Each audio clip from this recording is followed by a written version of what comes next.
Hi, everybody. I'm Amanda. This is Kevin Hi there. with A. Smith Gallery, and we're really pleased today to have with us Jim Hill. Welcome, Hello. Jim. Hi, Jim. So Jim received one of our Photographic Performance Awards. We do this every year, and Photographic Performance is where people submit bodies of work with a narrative, and Kevin and I select the ones, and we selected 4 for this Act 2. We've done this twice this year. And Jim was one of the recipients. And we Well, thank really, you, and I really, appreciate being selected. I really do. Well, it's a great body of work. we love the work. Yeah. Absolutely wonderful. So the body of work is entitled Small Places. And I think Kevin's going to read Jim's Okay. bio first. Jim Hill is a Chicago-based photographer who is focused on photographing the world at night. Jim Hill was born and raised in the San Francisco Bay Area and graduated from the University of Wisconsin-Madison with a degree in geology. After living in a small town in Wisconsin, dairy country, for 8 years, Jim moved to the Chicago area and has lived there for over 30 years. Following an international career as a groundwater geologist, Jim is now focusing his time and energy on photography. Jim participated in the 2021 Chico Review. Jim's work has been in 17 juried gallery shows or photo festivals. Jim's ongoing series, Small Places, was featured in Lens Scratch, was a 2023 Critical Mass finalist, and top 50 in Critical Mass 2024. And congratulations. Yeah, absolutely. Thank you. That's a great thing.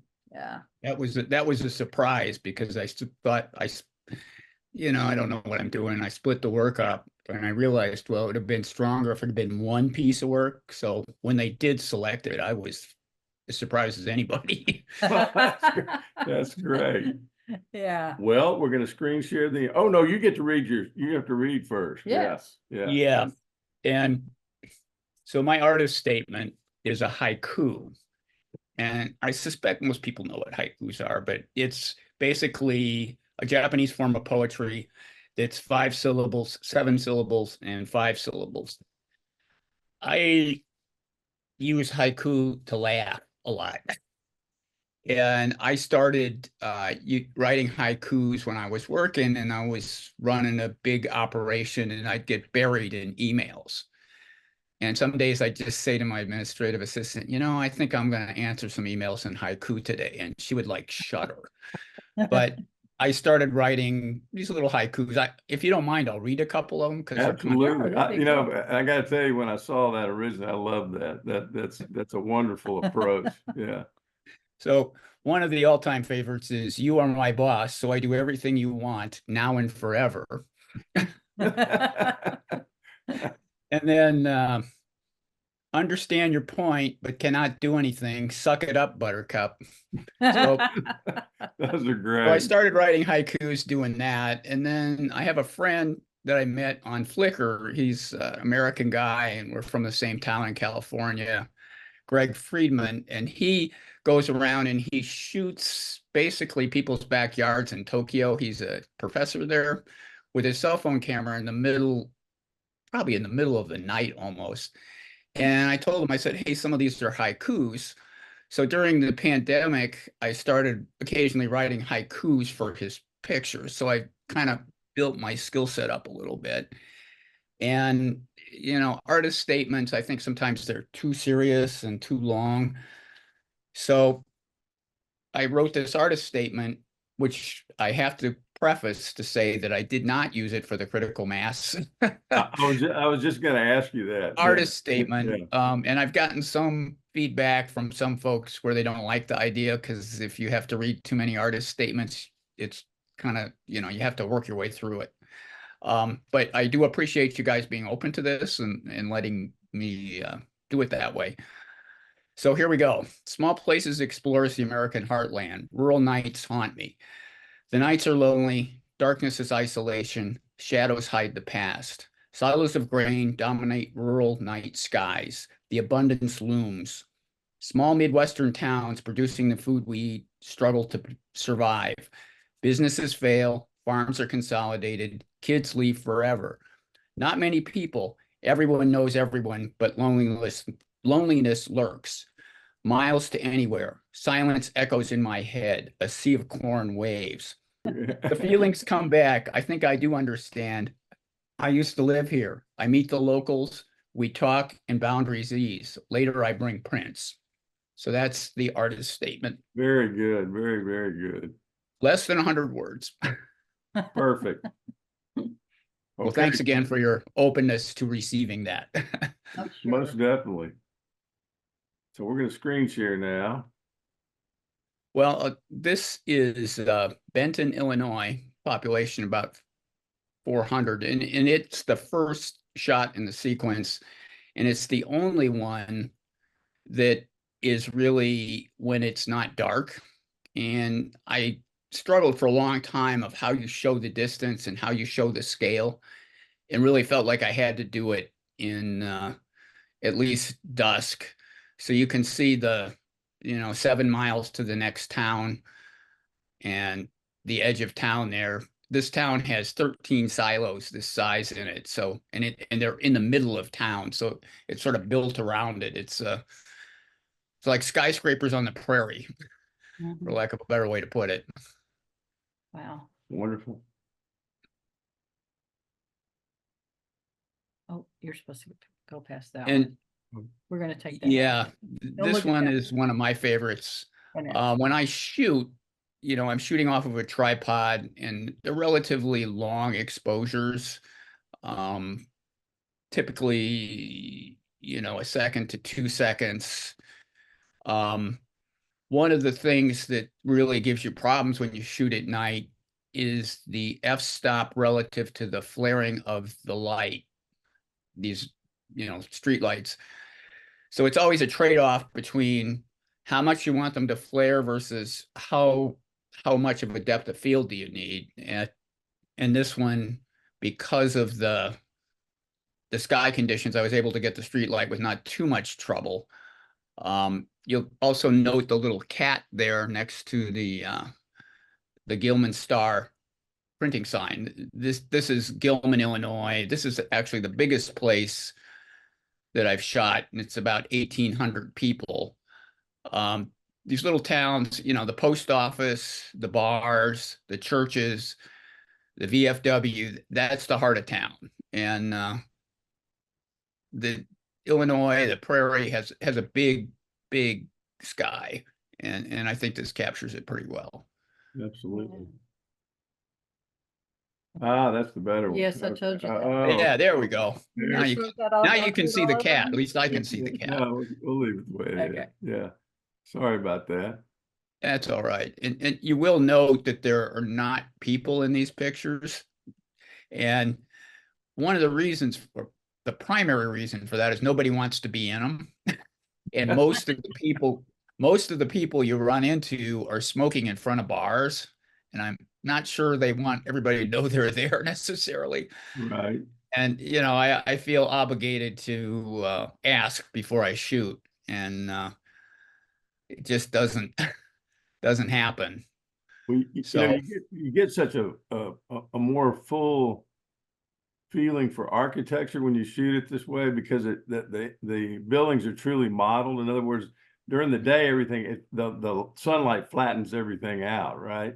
yeah, So at yeah, night, you really get like that. That's a spectacular little building. You get to really appreciate that. yeah. And one of the things, I'm a geologist, and one of the things you really have to do when you're a geologist is you're working with like these kind of spread out data points, and you have to conceptualize stuff in 3 dimensions. Right. And one of my professors said, you've got really good 3-dimensional processing skills. And I think that probably shows through in this work. I think so. Yeah. You get these subsurface situations that are complex, and you have to kind of visualize it in your head before you can understand it. Right. Oh, this is one of my favorite towns, Buda, Illinois. What I started shooting this work in the fall of 2022, and then beginning of this last winter, I started going in, and when I was shooting in the beginning, I would go in the evening, and because it was fall and winter, it gets dark here at 4:30, 5 o'clock. So I could leave. These places are typically an hour and a half to 2.5 hours from my house. So what I would do is I'd go down, I'd shoot, and then I'd come back. And I could leave at 2 o'clock or 2:30 and I wasn't in rush hour. Uh, But I decided that I needed to look at it in the morning also with the dawn coming, because I was really just looking at one time of day. So I switched, last January, I switched to the morning. The mornings I'd leave my house about 3 o'clock in the morning and get down somewhere 4:30 or so.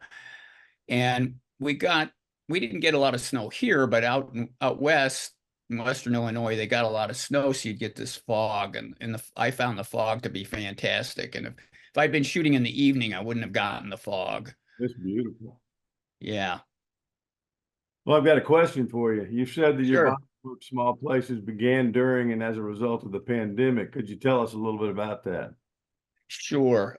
You're going to get the whole history of my photographic life, if you don't mind. Sure. Go Um, for it.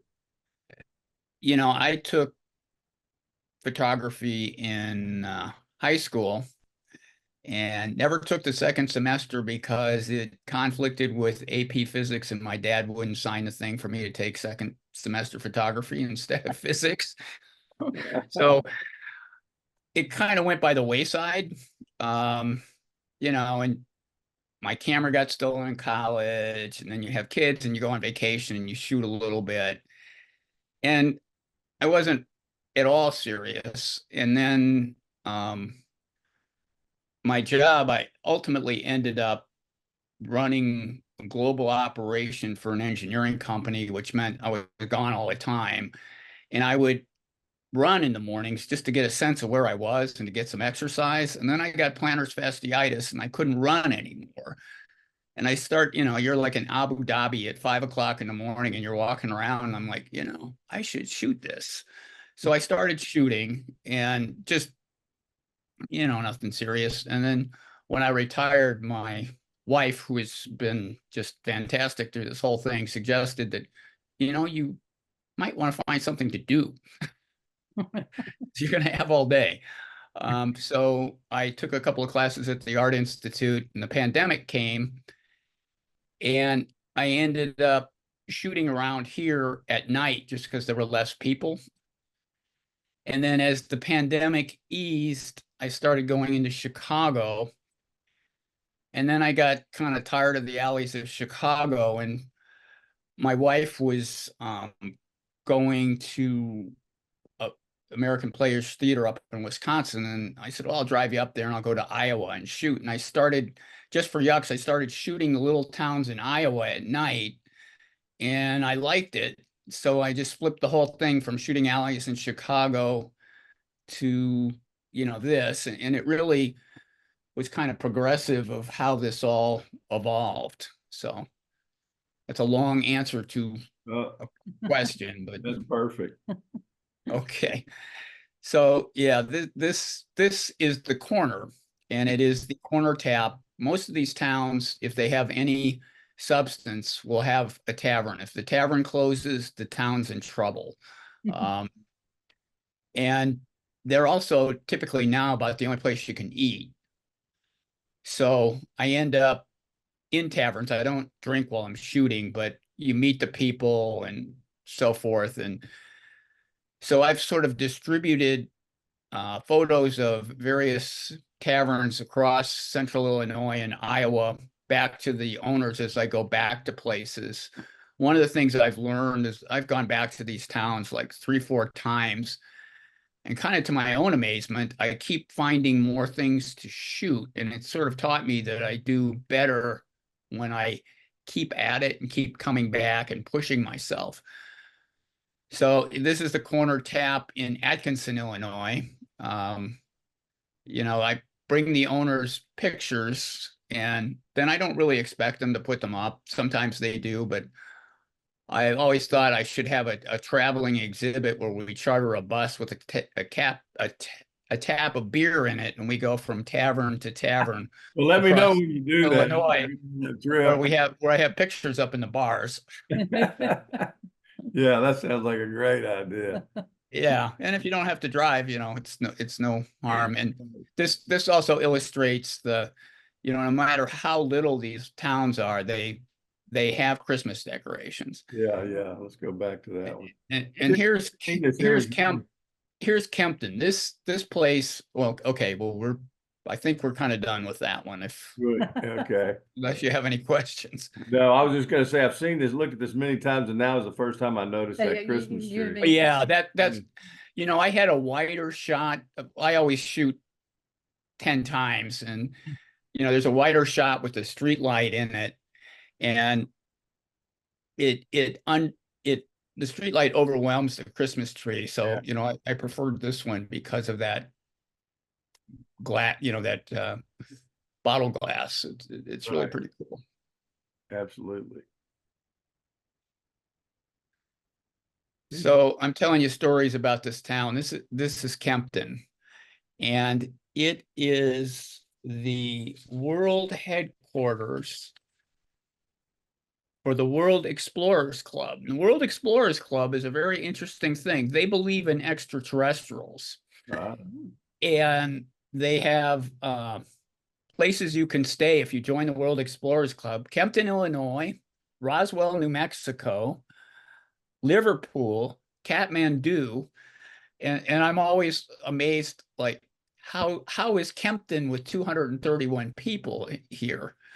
And if you see behind the pickup truck, there's a tavern there, Tom's Tavern, and that's the best place to eat, or at least it was. There's another place I'll tell you about in a little bit that's good too, for about 30 miles in any direction. So somebody told me, oh, go to Kempton and eat at Tom's.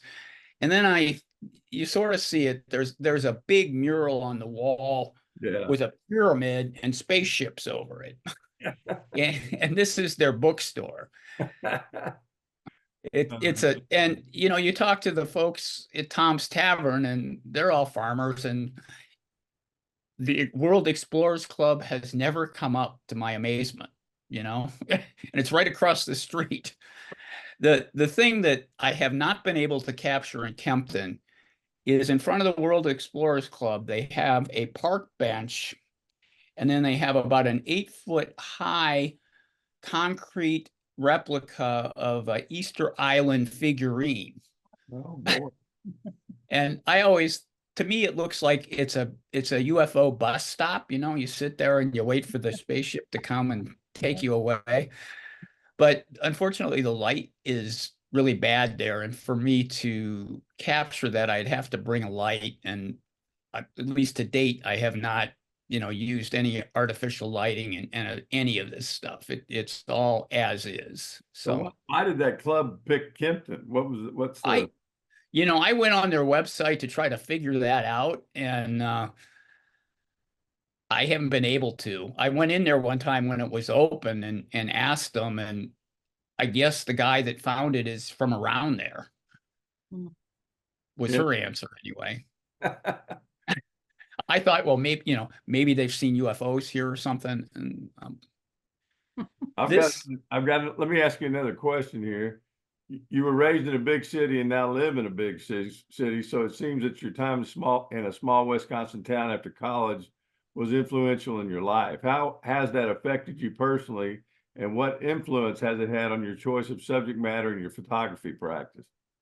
Well, this was in my first marriage, and I was young and stupid and decided I wanted to remodel a house, and you could buy a really cheap house in a small town outside of Madison. So we did that, and you learn to really respect the people, in the community, and how the community hangs together. And the country is really divided, but when you really look at it, I think we probably all agree on about 99% of the same stuff. Right. And the folks here, when I show them this stuff, are surprised they don't have a conception of this. And this is where America's food comes from. I mean, this is the heart of the country. This is what we do. Mhm. And at the same time, the folks in these towns, one, don't appreciate that they actually live somewhere that's beautiful. And, two, have their stereotypes about the guys from Chicago. So the photographs help them, I hope, appreciate, the beauty of where they are, that they maybe forget because they see it every day. And then, my background living in a small town, I can talk to folks like the farmer on the street that showed me the buck he just shot and Right, started asking about what kind of sausage he was going to make, and he's like, "You're from Chicago?" right, right. So why don't you go back to that picture and I've got another point there. Yeah, this is the last one of the sequence that I shot. I shot this, I think, in April. Oh, this is Ohio, Illinois, and this place, I went back there 4 times, and it really was tough, because the main street is that they have those yellow lights like you see on the house in the background, and there Yeah. wasn't, and everything was painted white, so there was not really a good shot. But I kept coming back and kept trying, and I'd walked up and down behind the houses, but the fourth time was a charm. That guy with the window there must have been getting up to go to work, and the back lights were on, and it just worked. But it makes the point of keep coming back and keep coming back, because it changes, and you never know when you're going to get the shot. So Very nice. So have you ever yeah, been, that's, I think, harassed or hassled doing this at night? um, I've had a couple bar owners not real happy with me, but never to the point of problems. I've met a lot of local police. And they've all been very respectful as I have been back. And in fact, when we get to the shot, I'll show you where one of the policemen, his brother is a photographer in LA. So he got it. And then another policeman really liked, I carry my website on my phone so you can show people so they understand you're not trashing them. And so I was the cop, we're chatting. I say, "You want to see this stuff?" And he sees his police station. He's like, "Wow, that's great." So I left him a print. Why not, Yeah, yeah. So so this is Kayberry, Illinois. This is Kayberry has the other restaurant in the area that's really good. This was shot during harvest season. This is only a portion of the grain storage in this town. There's probably 2.5 million bushels or something. It's huge. These places produce just huge amounts of grain, and the farmers are trucking it in all night. And the guys, this is the scale house, have to be there and weigh it, and then the trucks line up to, get the grain into the dryers. So it's like a 24/7 operation, particularly Right. this time of year. So Kayberry, I'm going to keep telling you stories if that's Oh, okay. that's great. Keep it up. I was, again, I've probably been to this place 5 times, and it's kind of dusk, and I'm walking along, and this lady's dog, she's walking her dog, and dog jumps on me. So I start talking to her. "What are you doing?" Yada, yada, yada. And she's fifth generation from Kayberry, left to go to college, and came back when her grandfather got sick because the family ran the local bar, and she felt a responsibility to keep it open, and ended up marrying a farmer, and has lived there for a long time. But then she just opened a restaurant. So Wow. it's a good restaurant. But it tells you the dedication, and the continuity, 5 generations in these small towns.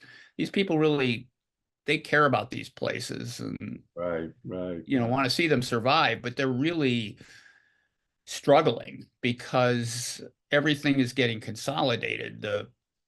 you know, in Iowa now, you need 2,000 acres to be a viable farmer. You know, that's $8 million worth of land. Wow. Some 23-year-old kid ain't going to buy $8 million worth of land. The animals are now raised in large buildings. One of the things you really notice from when I was a young geologist driving around Wisconsin drilling holes, there'd be dairy cattle everywhere.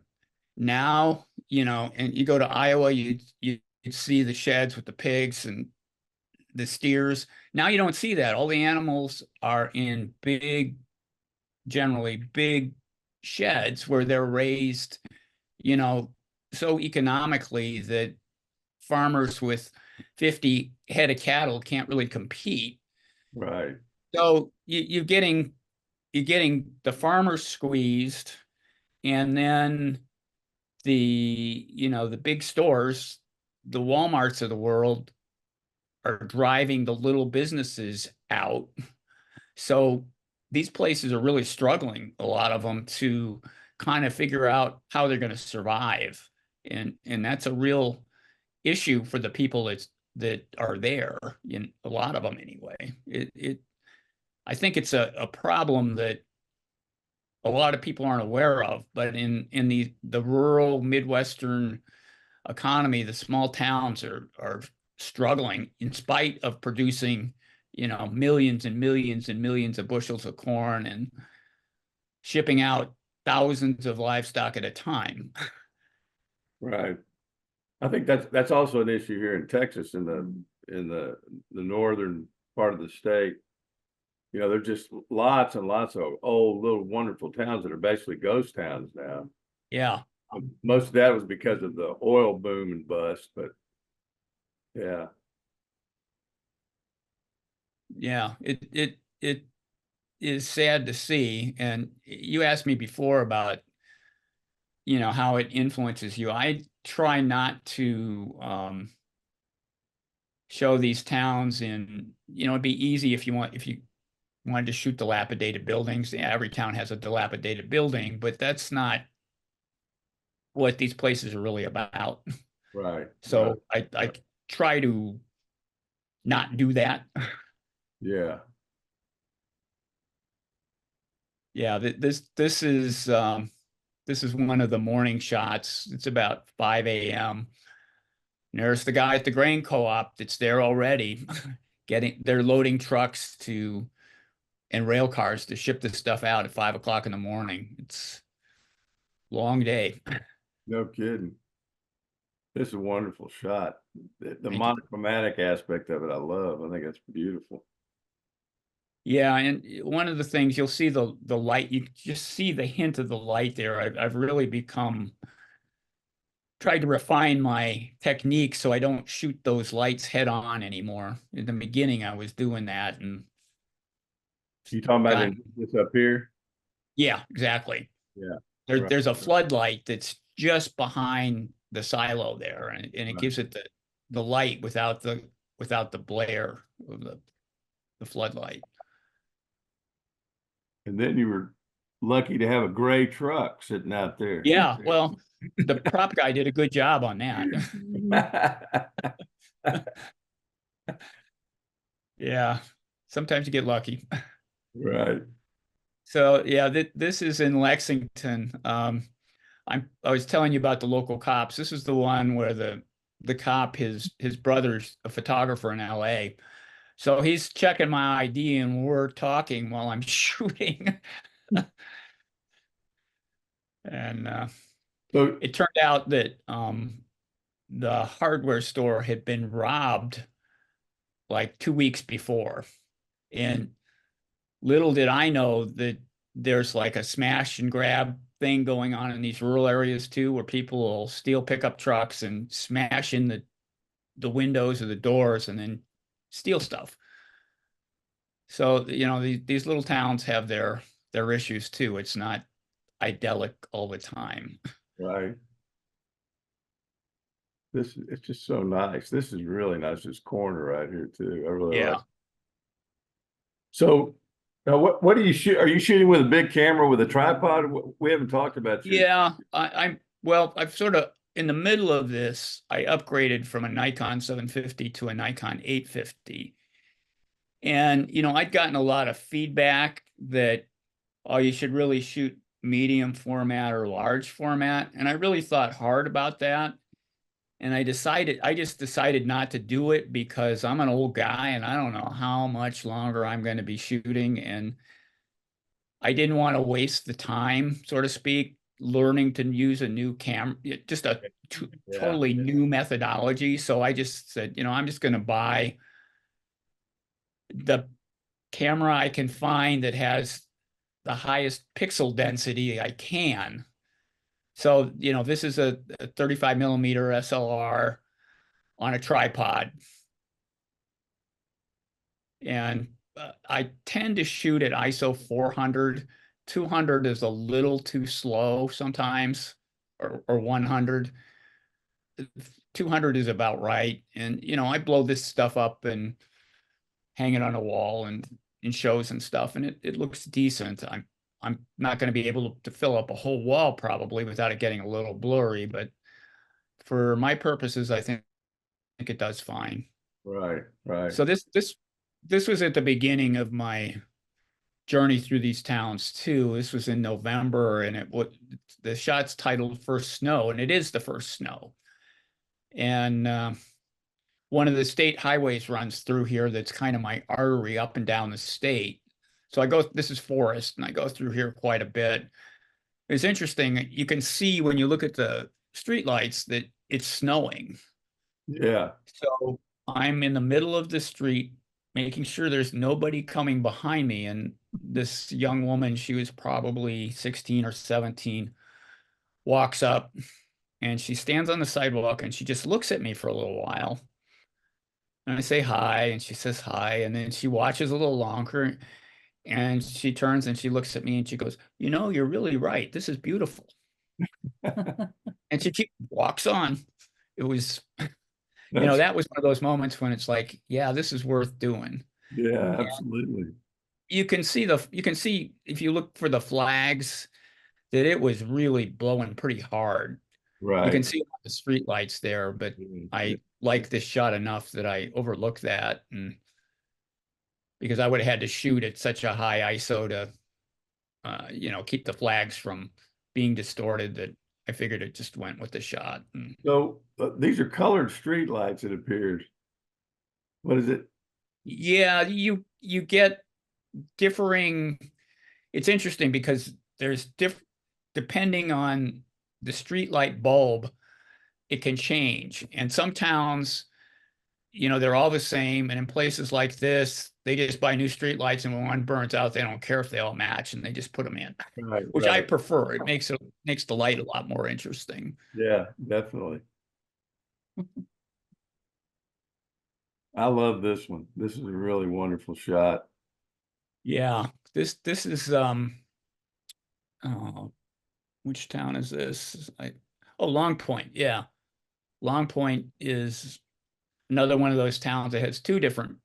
It has it has a farmer's co-op, and then it has one of the commercial grain companies has big elevators there, and they kind of loom over everything. And the churches are such a huge part of these communities that I kind of went on a church kick for a little while because I didn't feel like I had enough churches, and this was the best of the lot. And this is one of the ones where one of the somebody asked me what I was doing and in this town when I was there later, and I showed him this one, and all of a sudden I was okay.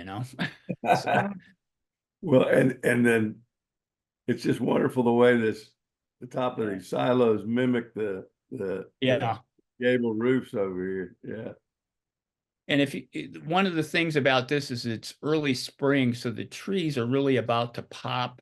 And I think it gives, particularly that tree next to the church, it gives it a little more depth or something that Right. you don't normally see. It was fortuitous. Wonderful. Thank you. Wow. Yeah, and I couldn't, this is sort of out of whack with the rest of them, but at the same time, I couldn't resist. This is Victor, Iowa. And a lot of these towns have phone co-ops. You know, they take basically your internet, your phone, and maybe your cable TV are local or come from a locally owned cooperative, and that's one of these places. And you can see, well, maybe you can see that the sign that says CTC is the basically the switching boxes for the town. So they put a payphone. I sort of asked around a little bit, and as far as I can tell, no one's used the payphone in quite a while. It works because Right. it's next to the phone company, but it was just too classic a shot to pass up. That's great. And this is actually this is the shot that got me going. This is Prairieburg, Iowa, population 130. I told you about how my wife I dropped her off in Wisconsin and just went over to Iowa, and I'll shoot small towns. And I stumbled on this small town, and that first night, this was the first place I stopped, and I got this shot, and I was like, you know what? I kind of like this. And this is unusual because there's one or two kind of regional gas station chains that pretty much have pushed most of the other gas stations out of business. And this is one of the few independents that, I saw anyway. So independent, they don't even have a brand. It's just the price. Skips, I guess. Is that what it's called? Yeah. Yep. Well, that's the name of the place. Yeah, Skips. Yeah. That's great. You got your bench out front there to sit and kibitz. So Yeah, exactly. Wow. yeah, isn't that something? That really This is. is one where I came through here at dusk one time and I shot this, and it was kind of and came back and said, I have to try to get this. And this is shot from a park, and there's a Burlington Northern main line that goes between that house and the silo in a main street, but this is the back view. And collection of stuff these people have out their front windows is kind of mind-boggling. No kidding. So that's actually somebody's home right there. Yeah, what you're looking at is their garage. Yeah. And then, I'm assuming that's probably a back bedroom. Fortunately, the shades were up, and that's another one of my rules is I try not to shoot into people's houses if you can see what's going on. Right, right. It also keeps you from getting shot, but that's a side effect.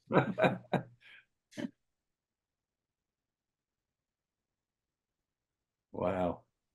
Yeah, this is another one of my all-time favorites. And are you enhancing the colors of these at all? Are you? no, my aesthetic is I try to shoot it exactly like I saw it. Right. I use Photoshop just to get the exposure right. I don't mess with the color at all. What I do is when I shoot, I usually damp it down an f-stop or two, and I'll shoot a range. And then, this is probably -1 f-stop or maybe -2 f-stops. And it's maybe a little too dark, so I'll lighten it up a little bit, but that's about all I'll do. Yeah.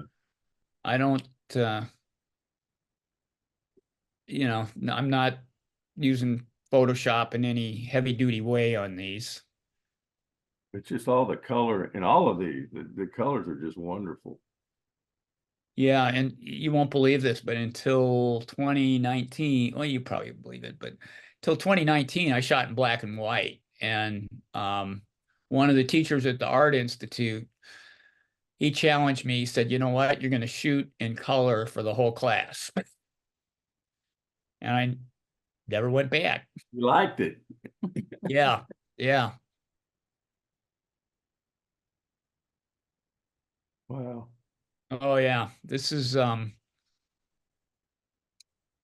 Brooklyn, Iowa. Right up right up the road from Victor. It's kind of got all your basic elements here. It's got your tavern, your grain silo, a post office. Nice little town. Um, They have a tendency to put the post office close to the tavern. That's a good move, I think. well, you could make the argument that nothing is too far from the tavern in some of these places. Right. Well, let me ask you this last question because I think this one's a good example. As a geologist, you've spent your life working with things hidden, not readily visible. Your photography deals with surfaces at night lit by available ambient light. Your camera finding beauty in the seemingly mundane, reminiscent of the work of the painter Edward Hopper. Could you speak to this and tell us a little bit about your experiences shooting? We've kind of Sure. some of that, but yeah. Yeah. Well, let me talk about Edward Hopper first. I don't purposely try to imitate Edward Hopper. The last, I worked for the same company for a long time and you'd move offices. And the last office before I retired for the last 5 years was directly across the street from the Chicago Art Institute. And, we are supporting members of the Art Institute, so you can go in whenever you want. So what I would do, again, when you're running big operations and people want you on the phone and emails, I just go across the street at lunchtime and walk. I would pick like 2 rooms of the Art Institute and just study the paintings there. That was before I really went off in this photography bend, but it was just so relaxing. Right. Turn off my phone and just look at art, and all of it would go away for a little while. Um, I think we talked a little bit about the geometric kind of relationships and the spatial relationships. Another aspect of this for me is shooting is really when it all clicks. It's Zen-like, you lose yourself in the process and nothing else matters. And typically when I get good shots, it's when that Zen state sort of descends somehow. And it usually takes a while to do that. Get in the zone. Yeah, yeah. And it, I also do a lot of yoga just to keep my body going. But yoga is kind of the same way. When you get going, if it's going right, you forget about everything except for what you're doing exactly.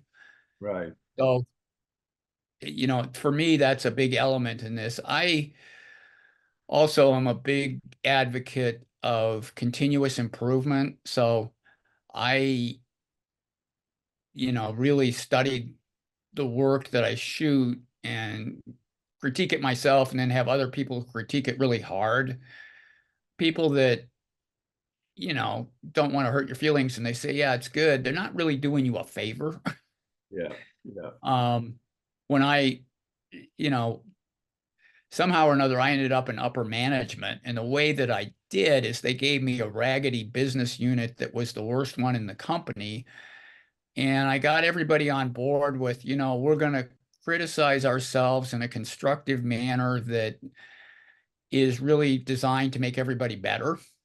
And it really paid off. And I try to hold myself to that same standard.